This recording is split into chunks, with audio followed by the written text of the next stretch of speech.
Sa masiglang gulo ng isang mataong palengke, napansin ng isang 5 taong gulang na batang babae ang isang napabayaan na German Shepherd.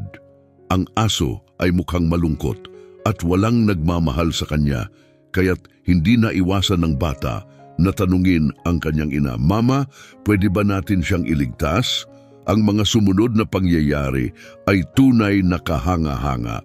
Isang maaraw na Sabado ng umaga, habang naglalakad si Sofia kasama ang kanyang mga magulang sa masikip na palengke, napansin niya ang isang malaking German Shepherd na nakatali sa isang poste malapit sa isang tindahan. Napatingin ang kanyang ina, si Isabela, sa kung saan nakatuon ang pansin ng anak at napabuntong hininga. Alam na alam ang likas na malasakit ni Sofia para sa mga hayop na nangangailangan. "Sige anak, pwede nating tingnan, pero manatili kang malapit," sabi ni Isabela. Habang lumalapit sila, lumuhod si Sofia malapit sa aso at mahinang binulong, "Hay kuya!" Habang dahan-dahang iniaabot ang kanyang kamay, sinamyo ng aso ang hangin, bahagyang bumaba ang kanyang tainga. Unti-unting lumapit si Sofia, binubulong, "Mukha kang malungkot, huwag kang mag-alala, nandito na ako." Maingat na pinanood ni Isabela ang anak. May kakaibang koneksyon si Sofia sa mga hayop at ang asong ito ay mukhang lalong nangangailangan ng kalinga. "Sofia, mag-ingat ka," paalala ni Isabela. "Baka natatakot siya." Tumango si Sofia, hindi inaalis ang tingin sa aso. Napansin niya ang isang tindero na tila may-ari ng aso. Abala ito sa kanyang mga parokyano, halos hindi pinapansin ng aso. Tumayo si Sofia at lumapit sa kanya. "Kuya, sa inyo po ba ang asong ito?" tanong niya. Bahagya siyang tiningnan ng tindero at walang interes na sinagot na oo. Dagdag pa na hindi na niya ito kailangan at sa gabal lang. Naramdaman ni Sofia ang lungkot sa sagot na iyon. "Pwede ko po ba siyang hawakan?" tanong niya ulit. Walang pakialam na tumango ang tindero. Bumalik si Sofia sa aso at dahan-dahang hinaplos ang balahibo nito. Sa kanyang tuwa, hindi ito umiwas, bagkus ay bahagyang sumandal sa kanyang haplos at bahagyang kumawag ang buntot. Lumapad ang ngiti ni Sofia, dama ang nabubuong koneksyon. Sa mga sumunod na linggo, regular na bumisita si Sofia at ang kanyang mga magulang sa palengke. Sa bawat pagpunta, ginugol ni Sofia ang oras niya sa aso na tinawag niyang Max. Lalong tumibay ang kanilang samahan. Kumikislap ang mata ni Max tuwing nakikita si Sofia, tanda ng pagkilala. Napansin ng kanyang mga magulang ang malalim na ugnayan ng dalawa, kaya't inisip nilang ampunin si Max. Alam nilang mangangailangan ito ng malaking responsibilidad, kailangan ng aso ng medikal na atensyon at maraming pagmamahal. Ngunit hindi nila maitatanggi ang matibay na hangarin ni Sofia na iligtas siya. Matapos ang maingat na pag-iisip, nilapitan nila ang tindero at inalok na kupkupin si Max. Gustong-gusto ng tindero na maalis na ang walang silbing aso, kaya't agad na pumayag. Masayang-masaya si Sofia habang dahan-dahang tinanggal ang pagkakatali kay Max at tinakay ito papunta sa kanilang sasakyan, handa na sa panibagong buhay na magkasama. "Uuwi ka na kasama namin," mahinang bulong ni Sofia kay Max habang naghahanda silang umalis. Sa biyahe pa uwi, malapit na umupo si Sofia kay Max, marahang hinahaplos ang balahibo nito. Ipinitong ni Max ang ulo niya sa kandungan ni Sofia. Ipinapakita ang tiwala at ginhawang na darama. Akala ni Sofia na inililigtas niya lamang ang isang aso mula sa kapabayaan, ngunit hindi niya alam kung gaano kalalim ang ugnayan na mabubuo sa kanila. Ang pagdating ni Max sa kanilang tahanan ay naging simula ng isang bagong yugto para kay Sofia at sa kanyang pamilya. Habang puno ng tuwa ang kanilang mga puso dahil sa pagkupkop kay Max, agad nilang hinarap ang katotohanan ng kanyang kalagayan. Halatang galing si Max sa mahirap na karanasan, ang gusot niyang balahibo at payat na pangangatawan ay patunay nito. Sa una, takot si Max.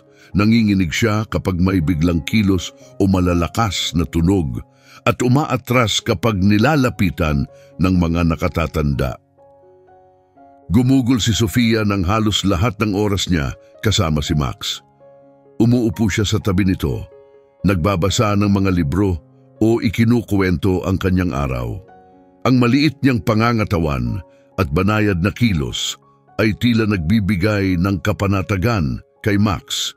Unti-unti nagsimulang magpakita si Max ng tiwala.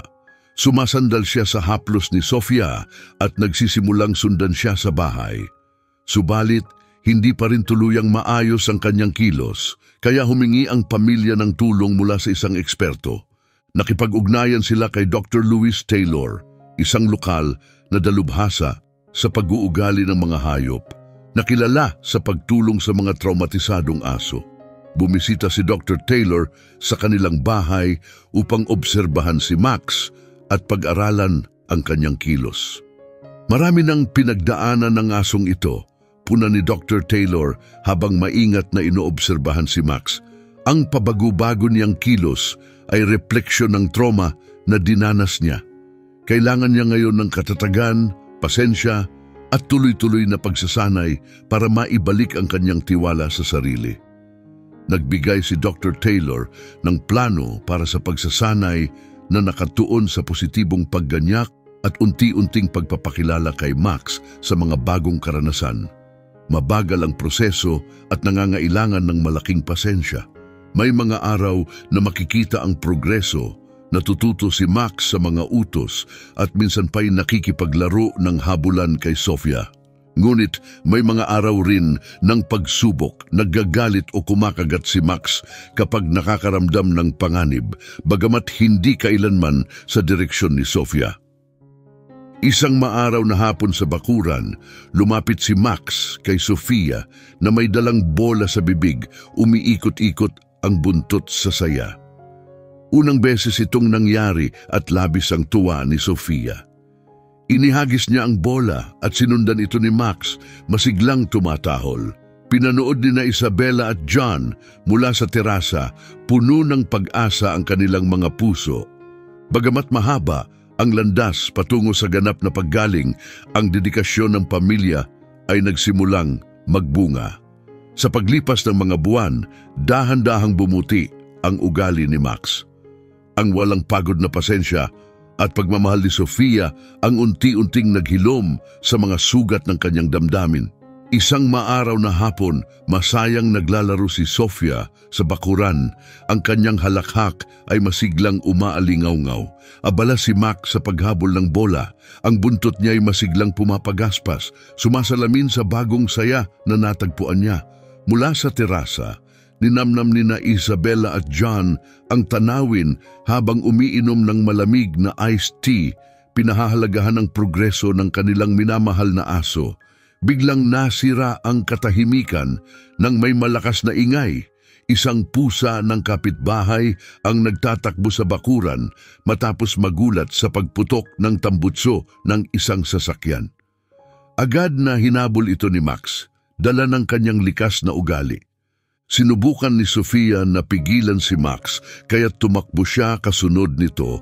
Ang maliliit niyang binti ay mabilis na kumikilos. Sa gitna ng kaguluhan, hindi niya napansin ang paparating na sasakyan mula sa kalsada. Tumigil ang mga puso ni na Isabella at John habang pinapanood ang eksena. Ang kanilang mga sigaw ng babala ay natabunan ng ingay ng makina ng kotse at tahol ni Max. Bago tayo magpatuloy, huwag kalimutang i-like ang video na ito at mag-subscribe sa aming channel.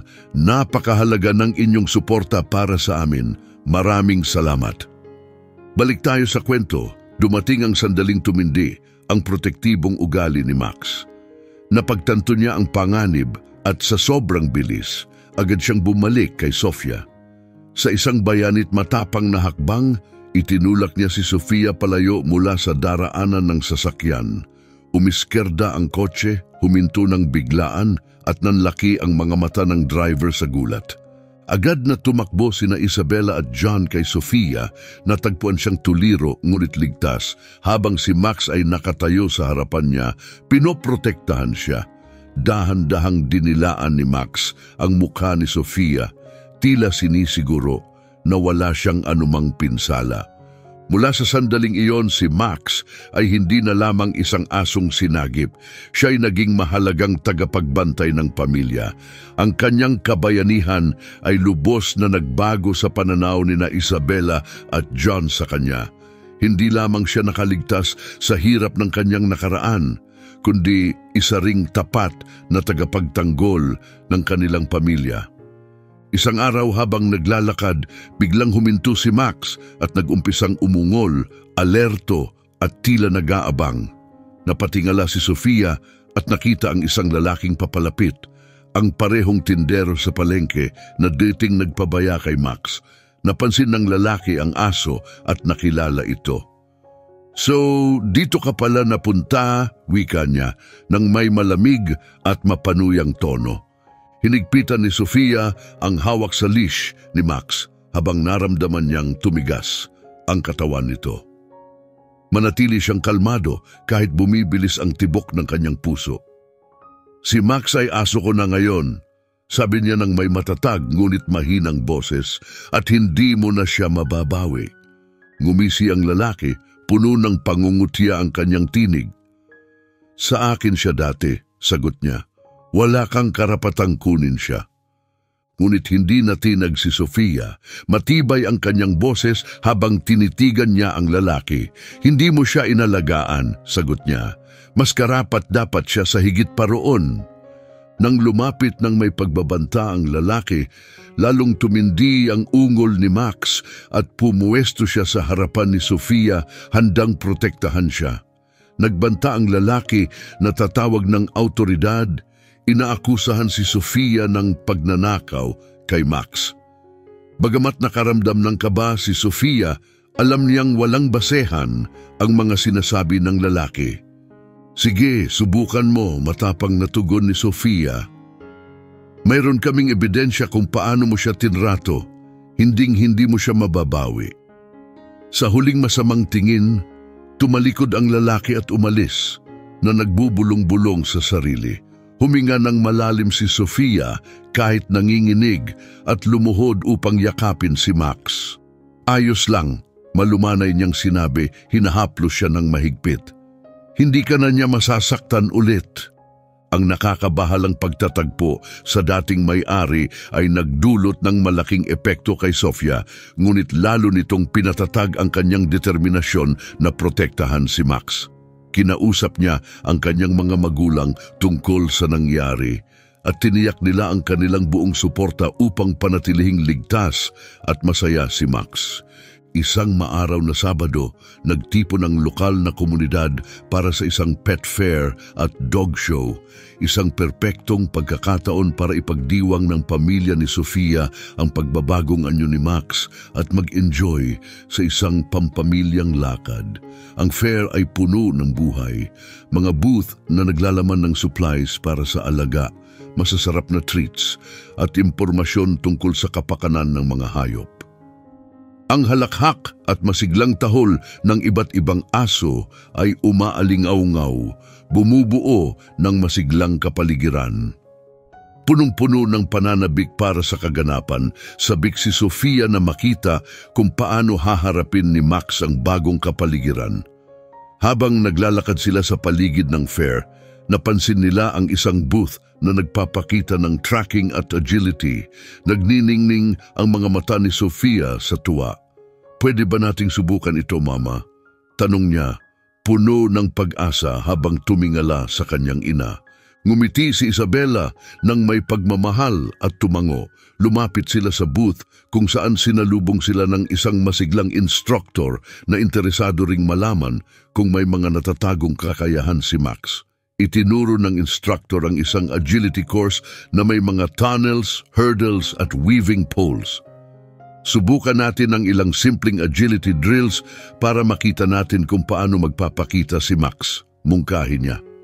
Inilagay si Max sa starting line at mabilis ang tibok ng puso ni Sofia dahil sa pananabik. Bagamat hindi pa nila sinubukan ang agility training, may malakas siyang kutob na kakayanin ito ni Max. Yumuko siya at mahinang bumulong sa tainga ni Max, tinatanong kung handa na siya. Tumayo ng tuwid ang mga tainga ni Max at kumawag ang kanyang buntot, tanda ng kanyang kasabikan. Nang ibigay ni Sofia ang signal, agad na kumilos si Max ng buong focus. Mabilis niyang tinapos ang course na may kahangahangang liksi at kumpiyansa. Tumalon siya ng walang kahirap-hirap, nagweave sa mga poles ng mabilis at dumaan sa mga tunnels na parang likas sa kanya. Ang bawat galaw ay eksakto at napakabilis, nalabis na ikinamangha ng mga nanonood. Napuno ng paghanga ang mga tao nang matapos niya ang course sa record na oras. Nagningning ang mukha ni Sofia sa tuwa. Palagi niyang alam na espesyal si Max, ngunit ang makita itong magtagumpay sa agility course ay higit pa sa kanyang inaasahan. Ang kahanga-hangang performance ni Max sa fair ay naging usap-usapan sa buong bayan. Mula sa pagiging simpleng rescue dog, kinilala siya bilang isang bituin. Bumuhos ang mga alok mula sa mga trainer at agility clubs para sa pamilya ni Sofia na nagkukusang tumulong sa paghubog ng kakayahan ni Max. Ang bagong pagkilalang ito ang nagbukas ng daan para sa kanyang pagsasanay sa isang lokal na club. Sa ilalim ng kanilang paggabay, mabilis na umangat ang kakayahan ni Max na naging paborito ng madla. Ngunit ang kasiyahang dulot ng tagumpay ni Max ay mabilis na napalitan ng kaba dahil sa isang nakakabahalang sitwasyon. Ang dating may-ari ni Max na naudyok ng kanyang mga tagumpay ay lalo pang naging mapang-abala. Pumunta siya sa parke kung saan nagsasanay si Max, malakas na inaangkin na sa kanya ang aso at nagbabantang babawiin ito sa puwersa.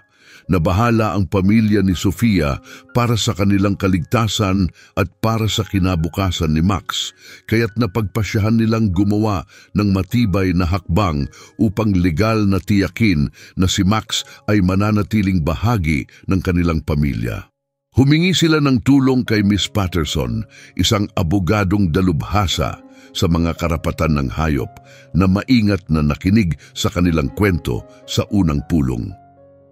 Malakas ang kaso ninyo, tiwala niyang sinabi. Ang mahalagang bahagi rito ay ang makakalap ng maraming ebidensya tungkol sa dating kapabayaan kay Max at maipakita kung gaano siya kaayos ngayon sa ilalim ng inyong pangangalaga. Isabella at John agad na nagtrabaho upang tipunin ang lahat ng ebidensyang kailangan para palakasin ang kanilang kaso. Maingat nilang naitala ang kalagayan ni Max noong sinagip nila siya. Ang gusot niyang balahibo, lantad na mga tadyang at malungkot na tingin. Bukod dito, kinolekta nila ang mga record mula sa veterinaryo na nagpakita ng pagbuti ng kanyang kalusugan at mga pahayag mula sa mga kapitbahay, kaibigan at trainer na nakasaksi sa kahangahangang pagbabago ni Max. Si Sofia sa kanyang bahagi ay buong pusong nagambag, nagsulat ng isang emosyonal na liham tungkol sa kanyang ugnayan kay Max at ang positibong epekto nito sa kanyang buhay. Si Max ang aking pinakamatalik na kaibigan, isinulat niya puno ng damdamin. Iniligtas niya ang buhay ko at napakalalim ng pagmamahal ko sa kanya. Pakiusap, huwag ninyong hayaang kunin siya mula sa akin. Nakakakaba ang hamon sa korte at habang papalapit ang araw ng pagdinig, lalong tumaas ang kanilang pangamba. Kasabay nito, nalalapit na rin ang lokal na kompetisyon sa agility, isang pagkakataon para ipakita ni Max ang kanyang rehabilitasyon at kakayahan. Sa kabila ng mga pagsubok, patuloy na nagsanay sina Sofia at Max. Bagamat kinakabahan tuwing nakikita niya ang dating may-ari na nanonood mula sa gilid, nahanap ni Sofia ang lakas sa kanilang matibay na ugnayan at sa kanyang determinasyong protektahan si Max. Dumating ang araw ng kompetisyon na puno ng kasabikan. Ang lugar ay buhay na buhay sa dami ng mga aso at kanilang mga handler. Bawat isa ay handang ipakita ang kanilang galing. Habang naghihintay ng kanilang pagkakataon, napansin ni Sofia ang masamang tingin ng dating may-ari mula sa gilid. Huminga siya ng malalim upang pakalmahin ang sarili, tumingin kay Max at mahinang sinabi, "Kaya natin na to, tulad ng pinagpraktisan natin." Nang marinig ang kanilang mga pangalan sa loudspeaker, lumapit sina Sofia at Max sa starting line ng may layunin na tahimik ang karamihan sa kanilang presensya. Habang nananatili ang tensyon sa hangin, nagbigay ng signal si Sofia at agad na kumilos si Max. Tumalon siya sa mga hurdles, mabilis na nag-weave sa mga poles, at mabilis na dumaan sa mga tunnels. Ang bawat galaw ay isang palabas ng likas na galing at husay. Nang lampasan nila ang finish line, sumabog ang palakpakan ng mga manonood. Nagniningning ang mukha ni Sofia sa saya habang kumakawag ang buntot ni Max sa galak. Malinaw na nag-e-enjoy sa sandali. Isa sa mga hurado na labis na humanga ay nagpadala ng isa sa kanilang pinakarespetadong trainer upang batiin sila. "Kayo ni Max ay napakahusay na koponan," sabi nito ng may paghanga. "Isa siyang kahangahangang aso at ang iyong pagsasanay ay tunay na kapuri-puri." Sa araw ng pagdinig sa korte, puno ng tensyon ang silid. Mahigpit na hawak ni Sofia ang tali ni Max habang ang dating may-ari ay nakaupo, nakasimangot at tahimik na nagmumura. Buo ang loob ni Ginang Patterson habang inilalahad ang kanilang kaso, ipinakita ang muling pagbangon ni Max at ang mapagmahal na kapaligiran na ibinigay ng pamilya ni Sofia. Maingat na sinuri ng hukom ang ebidensya, mga larawan, record mula sa veterinaryo at mga positibong patotoo kasama ang nakaantig na liham ni Sofia na binasa ng malakas na nagpaiyak ng marami. Matapos ang maingat na pagninilay, hinarap ng hukom ang dating may-ari na may matatag na tono. Ang mga ebidensyang nasa harapan natin ay malinaw na nagpapakita na si Max ay dumanas ng kapabayaan at pagmamaltrato habang nasa ilalim ng iyong pangangalaga, wika niya. Sa kabilang banda, siya ay lubos na umunlad sa piling ng kasalukuyan niyang pamilya. Maliwanag na mas makabubuti para sa kanya na manatili sa kanila. Sa kabila ng mga pagtutol mula sa dating may-ari, nanindigan ang hukom at nagdesisyon na manatili si Max kay Sofia at sa kanyang pamilya. Ang iyong mga kilos ay nagpapatunay na hindi mo kayang magbigay ng wastong pangangalaga para sa aso na ito. Mariing ipinahayag ng hukom. Dahil dito, nagpasya ang korte na paboran ang pamilya ni Sofia. Mananatili si Max sa kanila ng permanente. Ang desisyon ng korte ay nagmarka ng isang malaking tagumpay para kay Sofia at sa kanyang pamilya, ngunit nagpatuloy ang kwento sa kabila ng tagumpay na ito. Matapos ang hatol, iniutos ng hukom ang isang masusing imbestigasyon sa dating may-ari ni Max. Ang resulta ng pagsisiyasat ay ikinagulat ng buong komunidad at lalo pang nagbigay ng suporta para kina Sofia at Max. Natuklasan sa investigasyon na ang lalaki ay may nakakabahalang kasaysayan ng kapabayaan at kalupitan sa mga hayop. Marami pang ibang hayop ang nagdusa sa kanyang kamay at lumantad ang mga saksi upang magbahagi ng kanilang mga kwento tungkol sa kanyang malupit na pagtrato. Nagsimulang talakayin ng mga lokal na media ang istorya na nagbigay ng mas malawak na atensyon sa seryosidad ng sitwasyon. Ang mga revelasyon ay nagdala ng matinding reaksyon mula sa publiko na nagresulta sa matinding galit ng komunidad. Ang detalyadong salaysay ng pinagdaanang paghihirap ni Max ay naging daan upang magkaisa ang komunidad sa pagsuporta kina Sofia at Max. Sama-sama, ang mga kapitbahay, kaibigan at maging ang mga hindi kakilala ay nangakong tiyakin na hindi na muling makapananakit ng hayop ang dating may-ari ni Max. Nakarelate ka ba sa kwentong ito? Nakapag-ampun ka na rin ba ng hayop na pinabayaan o may masalimuot na nakaraan? Posible bang lubos na ma-rehabilitate ang isang hayop na nakaranas ng pang-aabuso? Ibahagi ang iyong mga saloobin at karanasan sa mga komento sa ibaba. Kung nakita mong nakaka-inspire ang kwentong ito, huwag kalimutang mag-subscribe sa channel at i-like ang video na ito.